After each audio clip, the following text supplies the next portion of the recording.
Boa noite a todos e a todas. Um feliz ano novo para todo mundo.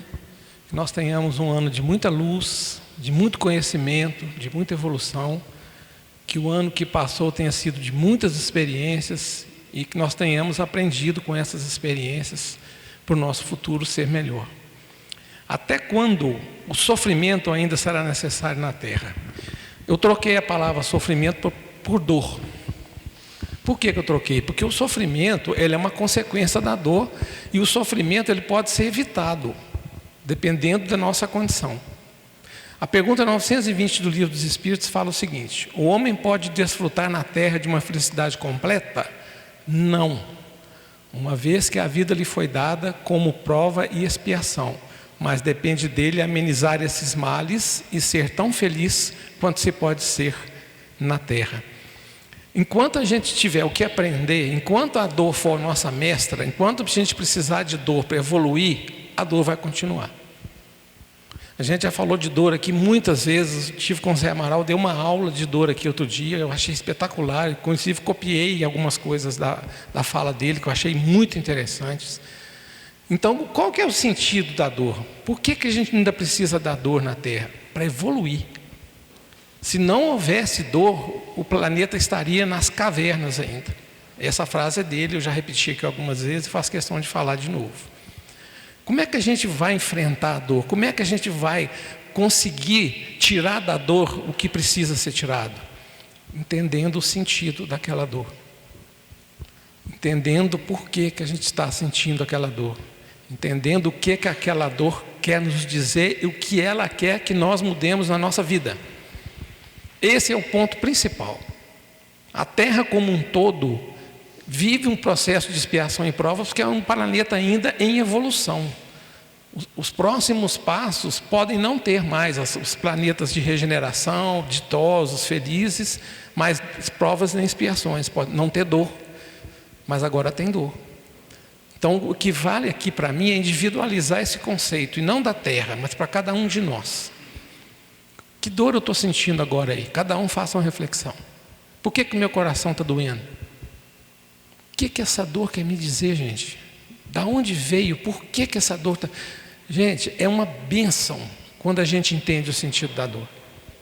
Quando ela nos mostra o que nós precisamos melhorar enquanto seres humanos, o que atitude a gente tem que mudar. Porque senão, gente, vai acontecer de novo. Insanidade é a gente querer um resultado diferente fazendo a mesma coisa em qualquer área da vida. Levem isso para a vida de vocês. Alguma coisa na minha vida não está dando certo. Seja na parte emocional, afetiva, financeira, sexual, qualquer uma. Eu estou fazendo a mesma coisa e querendo que melhore. Não vai melhorar. Não vai melhorar. E em relação à dor, primeiro, por quê? De onde veio aquela dor? Por que essa dor está me incomodando? Vamos fazer uma reflexão. Quando eu identifiquei o porquê, de onde veio essa dor, o que ela quer me dizer? E aí você mude aquele comportamento que possivelmente a dor vai se diluir. Isso é com todos, e isso é uma bênção. E tem dores, gente, muito fortes, dores muito terríveis, lancinantes, de coisas muito grandes, que vão ser atenuadas ou um pouco amenizadas com o entendimento daquela situação. Então, o planeta ou nós mesmos vamos continuar sentindo dor enquanto a gente não mudar o comportamento. Eu estou andando naquela parede, eu vou bater na parede, meter o nariz lá, vai doer. Puf, eu bato. Aí passa um tempinho, eu vou e bato de novo. Vai continuar doendo. Como dizia o Zé Amaral também, aquela história do cachorro, né, sentado em cima do prego no posto de gasolina, vocês já viram isso? É muito interessante. Chegam no posto, está lá um cachorro chorando com um prego, estucando ele ali, né? E o pessoal vira para ele e fala assim: mas o que esse cachorro está fazendo aí? Está com um prego espetando ele. Não, é porque a dor não é suficiente ainda para ele se levantar. E é isso que acontece conosco, gente. Às vezes a dor não é suficiente para que nós mudemos a nossa atitude. E aí o que vai acontecer? Ali na frente tem outra dor. É isso. Boa noite, Vicente. Uma boa noite para todos. Sejam todos muito bem-vindos a este momento, nossos amigos internautas que estarão nos vendo, nos ouvindo em outros momentos. Eu quero desejar a todos vocês todas as felicidades que vocês conseguirem obter durante 2026. Ninguém é feliz se não faz o outro feliz. A felicidade é uma condição sine qua non, coisa que eu não posso fazer por vocês, mas eu posso fazer com vocês. Portanto, que a felicidade, ela só vem quando a gente faz o outro feliz. E que 2026 seja repleto de muita paz, de muita alegria, de muita luz e de muitos estudos aqui nessa casa. Uma simples mudança de datas não deve ser significativa para nós. 31, dia 1º. Ano novo, vai acontecer independente de mim e de vocês. Mas o mais importante no ano novo não é o ano novo. Seria cada um de nós estarmos com novos pensamentos, novas atitudes, novas palavras, novas ações. O mais importante é o homem novo, no dizer de Paulo de Tarso aos Coríntios: renova-te sempre, ainda que o homem velho se corrompe, o homem novo se transforma dia a dia. Então, que todos nós consigamos, durante 2026, trabalharmos em busca da nossa felicidade, improvisando a felicidade do outro. A pergunta que chegou para nós é o seguinte: onde é melhor servir desenvolvendo a mediunidade? Casa espírita ou templo da Umbanda? Eu quero dizer a vocês o seguinte: a questão é, não desmerecendo uma e merecendo a outra, o valor deve ser total. Uma casa espírita tem seus valores, um terreiro de Umbanda tem seus valores. A questão não é a casa, a questão não é o local, a questão somos nós. Porque a mediunidade, quando ela é aguçada em nós, ela já está desenvolvida. Só está precisando educar o instrumento pelo qual exerce a mediunidade. Então, essa questão, ela pode acontecer no terreiro de Umbanda, ela pode acontecer em qualquer outro templo, como na casa espírita. Salvo que a casa espírita, ela tem uma vantagem a mais. Porque nós temos a nosso favor a doutrina espírita. A doutrina espírita é uma proposta pelo qual vai trazer luzes, iluminando a completa ignorância da prática mediúnica. O que não acontece, naturalmente, num terreiro de Umbanda. Mas no terreiro de Umbanda tem exercícios mediúnicos favoráveis, muitos bons. Na casa espírita a mesma coisa. Então nós teríamos uma vantagem a mais da casa espírita, uma vez que nós temos uma doutrina que nos orienta.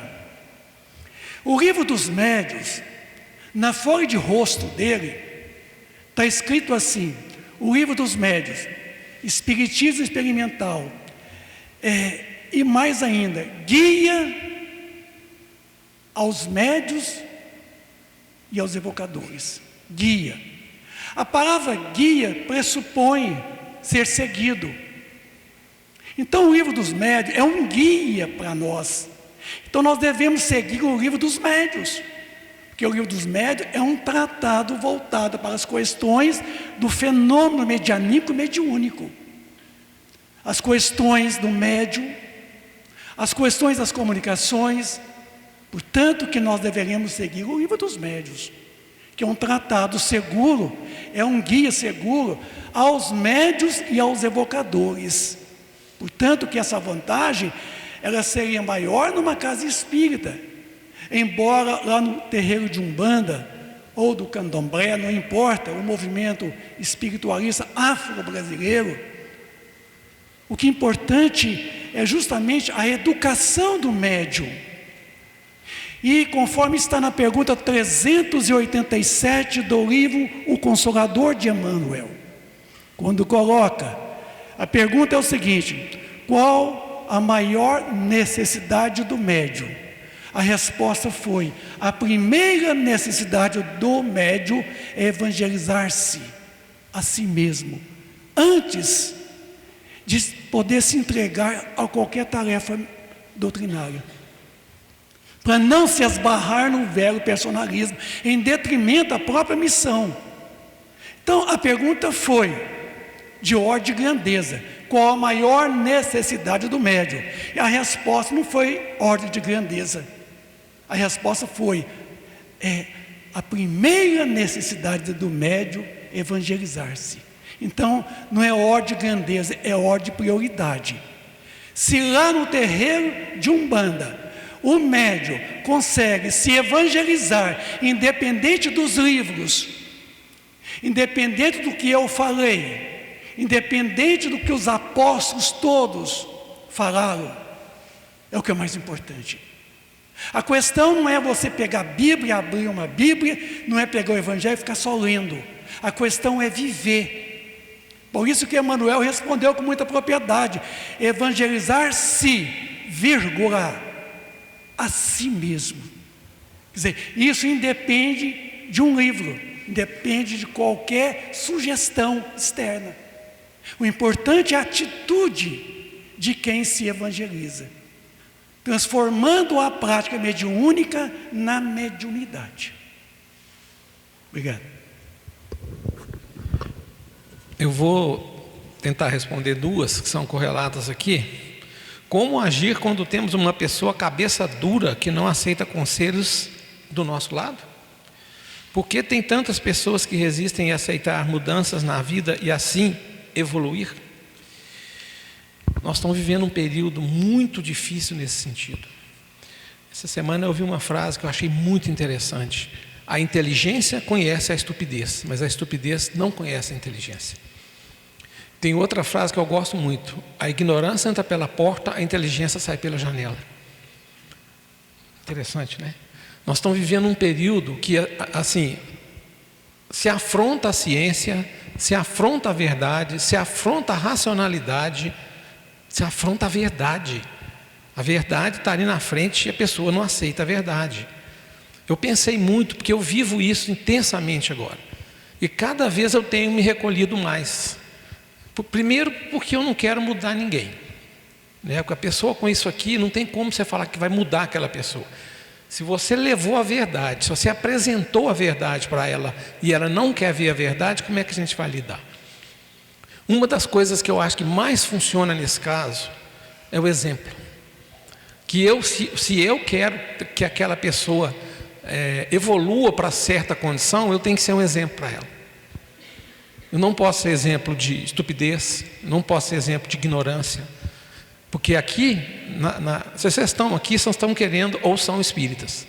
Aqui tem muito conhecimento, aqui tem ciência, aqui tem filosofia, aqui tem todo o conhecimento nas obras que a gente precisa para entender a vida, a morte, a desencarnação, a encarnação e tudo mais. O que não, eu acho que não funciona, gente, e não funciona mesmo, é confronto. O orgulho não deixa a pessoa mudar a opinião dela, mesmo na frente da verdade. Então a gente acaba se afastando, né? E isso causa um monte de sentimentos na gente, né? Raiva, mágoa, ressentimento. Puxa vida, mas eu estou mostrando a verdade e a pessoa está indo contra uma verdade científica de órgãos de grande condição de pesquisa e de divulgação. Esse sentimento eu acho que a gente tem que tentar mudar, e é o que eu estou tentando fazer. Porque se a gente tiver raiva, se a gente tiver mágoa, ódio nem se fala, né? Está plantando ódio aí para todo lado. Mas e se a gente tiver compaixão? E se a gente conseguir ter compaixão daquela pessoa e não confrontar mais? E toda vez que vier de lá alguma coisa negativa, raivosa, a gente dá a outra face, como diz Cristo. Porque o dar a outra face não é dar a cara para bater, né? Dar a outra face é quando você receber de lá uma energia raivosa, de ódio, você quebra aquela corrente energética ruim e retorna com uma coisa boa. Com o tempo, a gente vai conseguindo melhorar um pouco essa relação. E tem muitas pessoas, tem muita gente, que nessa encarnação não vão mudar. Isso não vale só para essa cabeça dura, não, pessoa que não quer evoluir, não. Isso vale para quem é viciado em bebida, que muitas vezes não consegue dominar o vício. Eu estava contando o Vicente aqui que essa semana eu vi um médico falar que comida virou droga. Comida virou droga, comparado a uma droga que está matando a pessoa, como a bebida, por exemplo. Porque a comida está matando as pessoas. A obesidade está matando as pessoas. Então, quem ficar nessa linha, quem ficar nessa dureza, vai estar atrasando a sua própria evolução, mas é o tempo dele. É isso que é o nosso grande problema, é trazer para dentro de nós um sentimento de fraternidade, tirando fora a raiva. Cara, eu estou com um cara dentro de casa me enchendo o raio do saco todo dia, falando na minha cabeça um monte de besteira. Eu já levei para ele a informação correta, eu já levei a verdade, eu já mostrei a ciência, não adiantou. Então tem que apaziguar, não tem outra saída. Quem sabe o exemplo muda, porque o exemplo arrasta, palavra não, né? Quem sabe o exemplo. E nós temos que ter paciência, gente, infelizmente. E outra coisa, nós temos que lembrar da questão reencarnatória. Ontem eu falei aqui, eu fiz um estudo aqui ontem falando de vida conjugal, e a gente esquece que às vezes aquela pessoa, aquele espírito que está do lado, tem comigo um projeto de vida, de outras encarnações que nós viemos para acertar algumas coisas. Eu costumo falar isso do meu filho, que é um espírito mais antigo do que eu já vi isso 2 vezes através de comunicações. Então ali tem um sentido reencarnatório. Por que aquela pessoa está ali e por que ela me confronta daquele jeito? Que missão que a gente pode ter nessa vida juntos?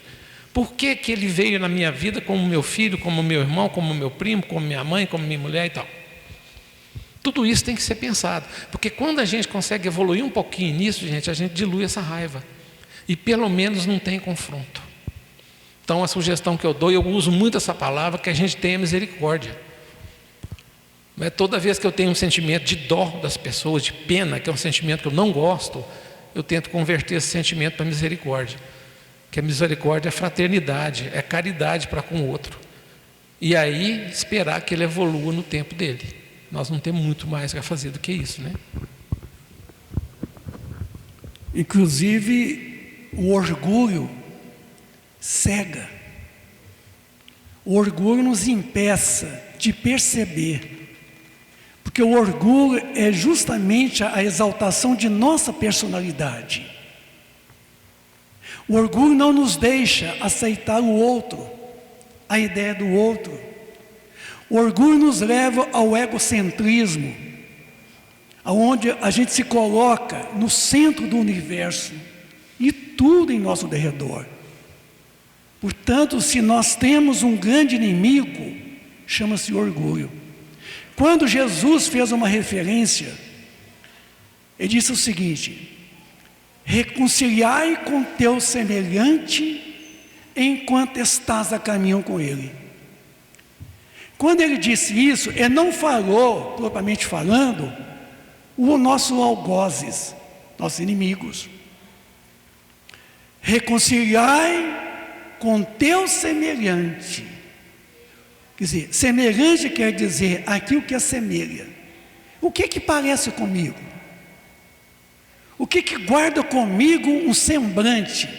O que está estampado na minha fisionomia, na minha forma de se apresentar, na minha forma de poder falar? Soberba, orgulho. Então, quando ele disse, reconciliai com teu semelhante, enquanto estás a caminho com ele, ele quis dizer o seguinte: aproveita a oportunidade de que você é portador da soberba, que é o orgulho, a vaidade, o egoísmo, e reconcilie com estes. Não é a outra pessoa, com teu semelhante. Ele está voltando para nós aí, dizendo que é com a gente mesmo. E a questão que mais atravanca a minha evolução é justamente o orgulho. Porque no orgulho eu consigo exaltar a minha persona, meu modo de se apresentar, de poder falar, de poder fazer, que muitas vezes vai muito além da expectativa dos outros. E o orgulho é que nos cegam, nos impeçam da gente se perceber a si mesmo e fazer a corrigenda de vida. A gente não consegue fazer.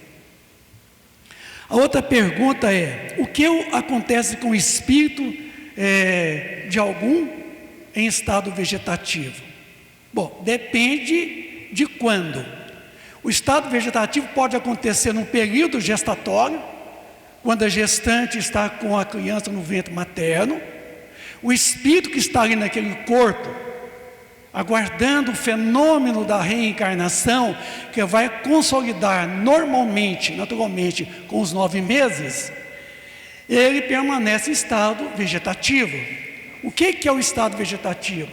É um estado onde o espírito está ali, mas o cérebro dele, o cérebro que tem informação, não consegue corresponder, quer dizer, não consegue exteriorizar o pensamento, não responde. Portanto que a criança está ali na gestação, o espírito está acompanhando todo o processo gestatório, mas o espírito não consegue conversar, ele não consegue gritar, e deveria até gritar por socorro quando os abortos ameaçam a sua integridade física. Não consegue gritar. Aí é na fase da gestação. O espírito experimenta o estado vegetativo. Quando nasce a criança, dá o grito, o choro. Aí já não é mais estado vegetativo. É o estado normal espiritual do espírito. Que aí ele já dá a primeira resposta, o choro, durante o nascimento. O outro lado é quando alguém em estado de coma, aonde o cérebro não responde mais. Nosso cérebro, ele tem os seus componentes todos, uma boa parte dele que é o consciente presente, que está aqui, que nós temos aqui atrás o sub, aqui o consciente, aqui o superconsciente. Quando um estado patológico, um trauma, compromete o cérebro, o espírito então passa a ter um estado vegetativo, o corpo. Mas o espírito, como já está numa fase, o contrário do nascimento da criança no ventre materno, ele fica muitas vezes preso ao corpo. Outras vezes ele tem uma liberdade de poder sair do corpo e levar uma vida unicamente espiritual. Nas colônias, em derredor, aí é uma condição contrária, mas é um estado vegetativo. Então o estado vegetativo é aquele estado onde o nosso cérebro, a vida cerebral, ela não responde com os nossos impulsos. No caso da criança, em gestação, é mais difícil. Agora, tem pessoas que ficam em estado de coma, 1, 2, 3, 4, 5. Teve um soviético que ficou 20 anos em coma. Quando ele acordou do coma, ele estranhou o mundo. Ele estranhou o mundo, porque ele nunca tinha visto celular. Eu falei assim: que isso? Aonde eu estou? Que planeta é esse? É o planeta Terra. Então, isso pode acontecer, esse estado vegetativo, tanto quando começa o processo reencarnatório, quando já está num processo comprometido fisicamente, o cérebro. Obrigado. Essa pergunta aqui é muito boa e eu vou tentar detalhar o que eu penso direitinho aqui à luz da doutrina espírita. Como o espiritismo vê os relacionamentos afetivos fora do modelo tradicional?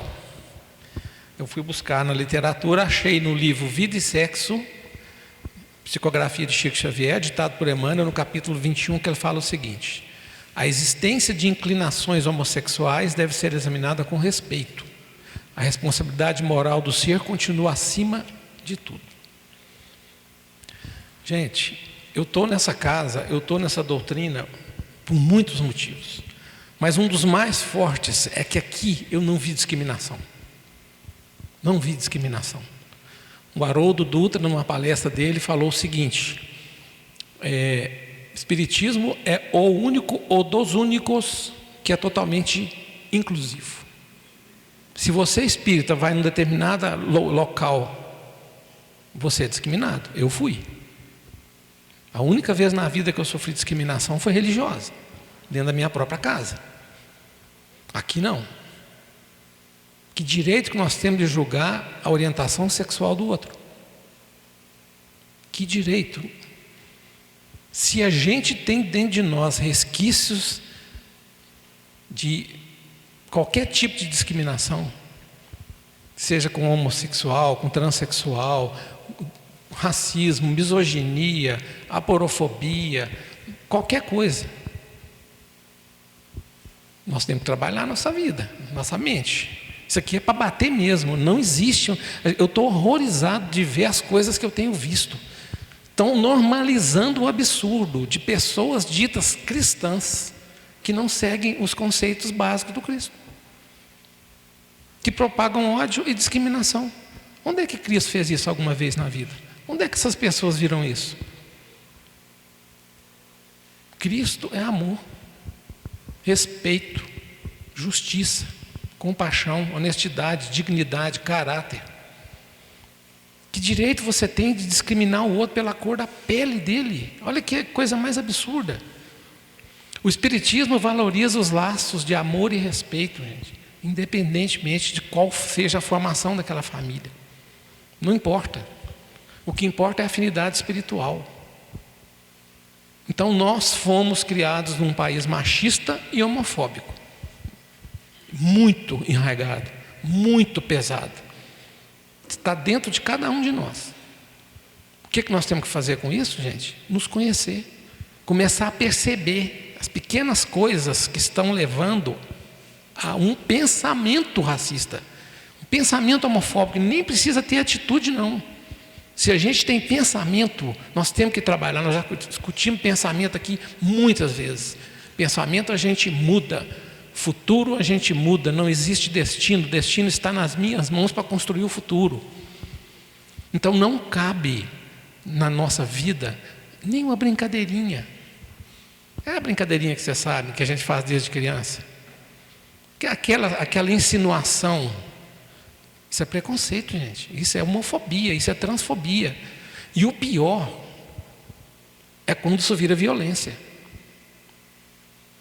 O Brasil é o país que mais mata transexuais no mundo. Um recorde triste que mostra o tamanho do nosso problema. Agora, esse problema ele vai começar a mudar a partir do momento que a gente entra numa casa igual aqui e tem a consciência: opa, aqui não. Eu já falei aqui muitas vezes, o que vai nos separar na hora da verdade, da justiça divina, são os nossos valores morais. E isso é um valor imoral. Pensa bem, eu tenho um primo, eu tenho um conhecido, meu filho tem um amiguinho que é assim. Se você está pensando de forma discriminatória, gente, é agora, é a partir de agora começar a mudar. A filosofia espírita, a doutrina espírita é totalmente inclusiva em todos os sentidos. Aqui é amor, aqui é caridade, aqui é compreensão, aqui é acolhimento. Qualquer pessoa que chegar nessa casa, a gente não quer nem saber de onde ela veio, a origem dela, não interessa. Ela precisa de ajuda. Se ela nos procurou, ela porque ela precisa de ajuda. E começar, gente, a tirar da nossa frente o que está poluindo a nossa vida. Rede social virou, por um lado, uma coisa maravilhosa que une as pessoas mundo afora, por outro, um antro de crimes. Tira. Se você está assistindo alguma coisa e que ali tem alguém racista, não veja mais. Por quê, gente? Vamos pensar um pouquinho. Se eu falo que eu não sou racista, mas eu sigo, acompanho, compartilho e voto num cara racista, você é racista, ué. Simples assim. Porque quando a gente tem essa separação na nossa cabeça, eu faço isso direto, eu vejo, não está condizente com o que eu penso, eu tiro. Simples, não acompanho ninguém. Porque eu não consigo ver esse tipo de coisa da forma que está sendo feita. Pelo menos eu tiro. Outra coisa, olha a sintonia que traz um negócio desse. Imagina a sintonia. Nós falamos de sintonia aqui muitas vezes. Está abrindo porta para espírito obsessor. Eu falei aqui várias vezes de pornografia. Pornografia é uma porta para atrair espírito obsessor de uma maneira que vocês nem imaginam, que eu já vi várias vezes em reunião mediúnica. Ato racista, ato misógino é para baixar a nossa frequência e atrair espírito. Está doidinho ali do lado. É igual você pegar uma bebida, fica tudo ali doidinho. Fica ali. Então, gente, se vocês quiserem encontrar o caminho, está aqui nessa casa. Mas nós temos que trabalhar isso aqui. Não existe você discriminar ninguém. Todos têm que ser acolhidos com amor e dignidade. Todos têm que ser respeitados por amor e dignidade. Porque se fala que é uma opção. Não é. É uma orientação. É muito diferente. A pessoa não opta por aquilo, ela é aquilo. Só para fechar, eu vi um caso outro dia, assim, de cortar o coração, né? Mais uma pessoa trans, barbaramente assassinada aqui em Belo Horizonte. O pai no velório dando entrevista. E ele falando o seguinte, assim, a minha filha, ela era minha companheira, porque ele aceitou, ele teve dificuldade, mas ela aceitou. E ela falava comigo assim, pai, eu sou assim, pai, eu nasci assim, eu não tenho como ser diferente.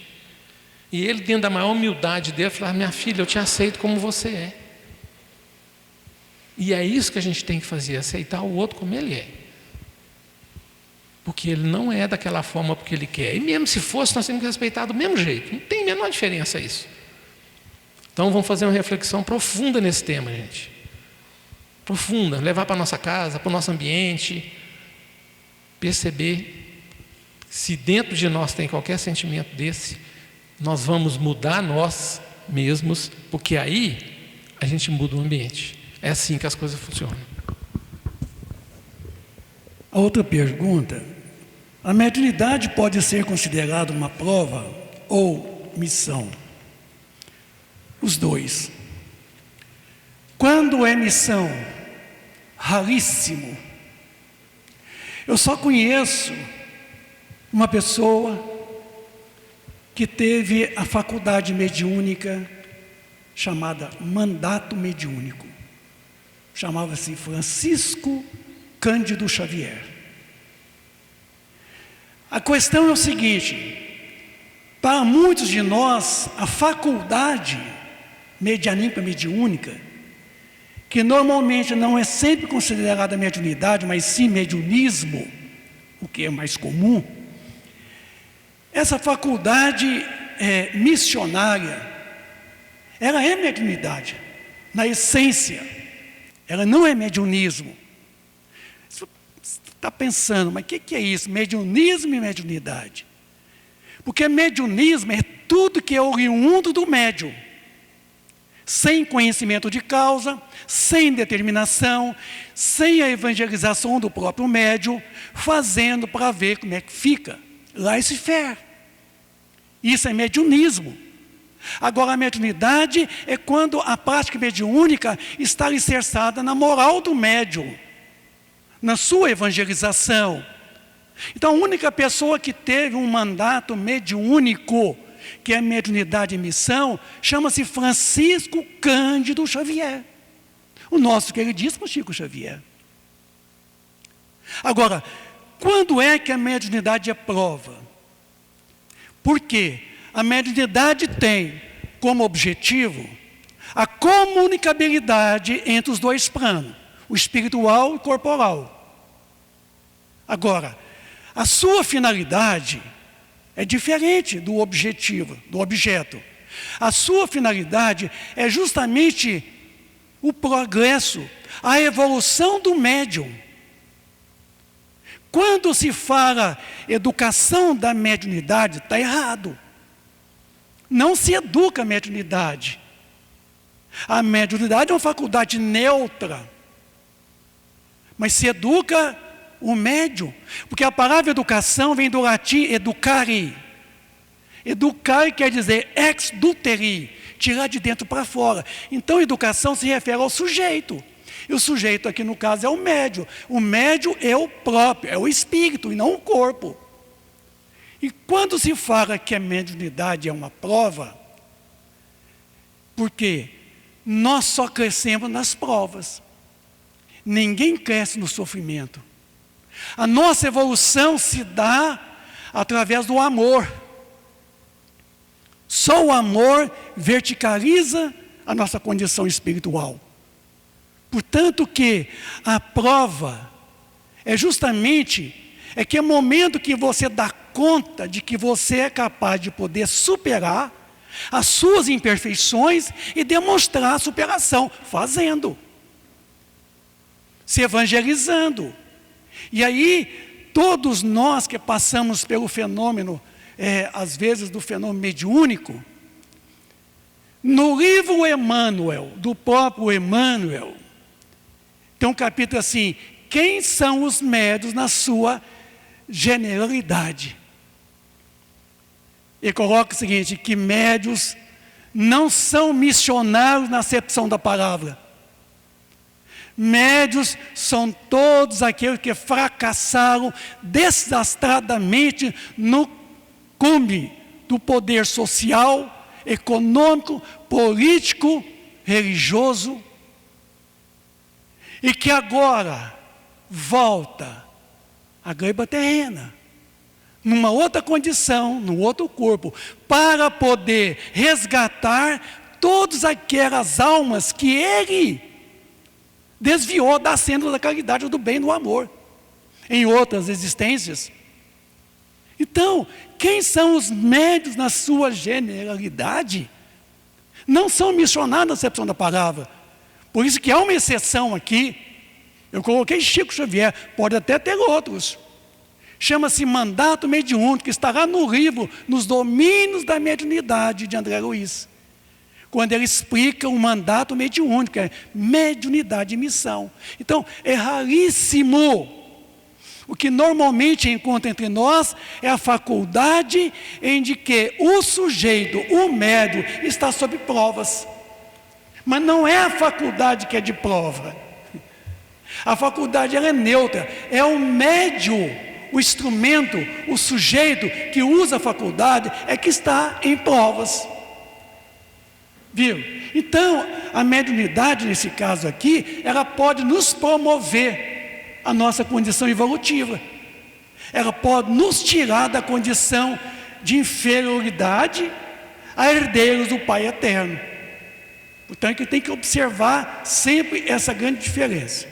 Obrigado. O que acontece com os espíritos que não acreditam na vida após a morte? Se você está aqui e é uma pessoa nessa condição, presta atenção na resposta. No Livro dos Espíritos, a pergunta 150, fala que ele mantém a individualidade, mesmo que ele não acredite. A pergunta fala assim: a alma após a morte conserva a sua individualidade? Sim, jamais a perde. O que seria ela se não a conservasse? Eu já vi em reunião mediúnica, não vai dar tempo de contar o caso, eu já contei aqui algumas vezes. A pessoa, o espírito, quando ele não acredita, passou a encarnação inteira. Quando ele chega do lado de lá, gente, a tendência é chegar confuso. Ou em sofrimento. Conforme a condição que ele tiver. Porque na pergunta 149 do Consolador, Emmanuel fala daquela questão que eu já falei aqui muitas vezes, da passagem suave. Que a gente precisa ter um comportamento ilibado, correto, a vida inteira. Por isso que eu falo que não tem destino. Você quer mudar agora como vai ser a sua morte lá na frente, muda o seu comportamento agora. E todos nós temos que mudar e melhorar todo o tempo. É uma melhoria contínua. E quem não acredita nisso? Pode ficar em confusão, pode ficar numa condição de sofrimento muito grande. Porque, imagine, tem casos que eu já vi também que a espiritualidade dorme aquele espírito, apaga ele. Vai ficar aí até séculos dormindo. Até poder, com o tempo, os espíritos que são os que são responsáveis pela evolução daquele espírito comecem a trabalhar com ele para aceitar a realidade espiritual. É isso. E esse caso que eu falei, que eu não vou contar aqui muito rápido, mas eu vou só resumir. Foi uma reunião mediúnica que tinha um padre, e esse padre manifestou, e inclusive ele era daqui, alguém identificou como sendo daqui na década de 40 ou 50, era um cara extremamente culto, um espírito evoluidíssimo. Para o dialogador foi muito difícil conversar com ele, porque ele era sociólogo, ele era teólogo, ele era filósofo, ele tinha um português perfeito. E ele conversou. Quando passou um tempo, ele caiu em si, ele viu, ele entendeu quem ele era. Ele entendeu que ele era um espírito vivo após a morte, que ele não tinha corpo. Ele virou e falou assim: quer dizer que eu vivi a minha vida inteira enganado? Sim, você viveu a vida inteira enganado. Então, esse é um caso de alguém que tinha uma conduta ilibada, uma conduta moral. E aí não houve tanto sofrimento, não houve tanta perturbação. Mas conforme o caso, existe muita perturbação. Então a gente tem que começar a buscar as verdades e as crenças dentro da nossa vida. Para ter, por isso que a gente fala que todo o tempo, o espiritismo é evolução moral, é reforma íntima, é melhoria de nós mesmos, é aproveitar essa encarnação para sair dela melhor do que entrou. Se eu tenho aqui hoje, se eu estou aqui no Centro Espírita hoje, se nós estamos aqui falando para vocês, não existe coincidência nenhuma. Essa mensagem vai para você, para o seu coração. Então, é um processo de melhoria que nos permitirá no futuro, quem sabe, evoluir para um lugar onde haja menos dor e sofrimento, como nós falamos aqui antes. É isso que nós precisamos fazer. Essa perturbação da morte também pode ser trabalhada agora, com a nossa evolução, com o nosso entendimento. Eu sei, eu tenho plena convicção. Falaram aqui outro dia: o que você pensaria se o mundo acabasse? Eu não estou nem preocupado com o mundo acabar, gente. Eu sou eterno. Aliás, eu sou imortal, Deus é que é eterno, né? Eu sou imortal. Meu espírito não morre. Que preocupação que eu vou ter se o mundo vai acabar e vai deixar de acabar? Então eu tenho essa convicção e eu quero chegar do lado de lá com mais serenidade, com mais tranquilidade, com mais entendimento. Para isso, nós estamos tendo a oportunidade aqui agora de estudar, de crescer, de evoluir. Um ano novo maravilhoso para todo mundo, um 26 muito bacana. Muito obrigado a vocês pela oportunidade. Obrigado, Vicente. Até a próxima.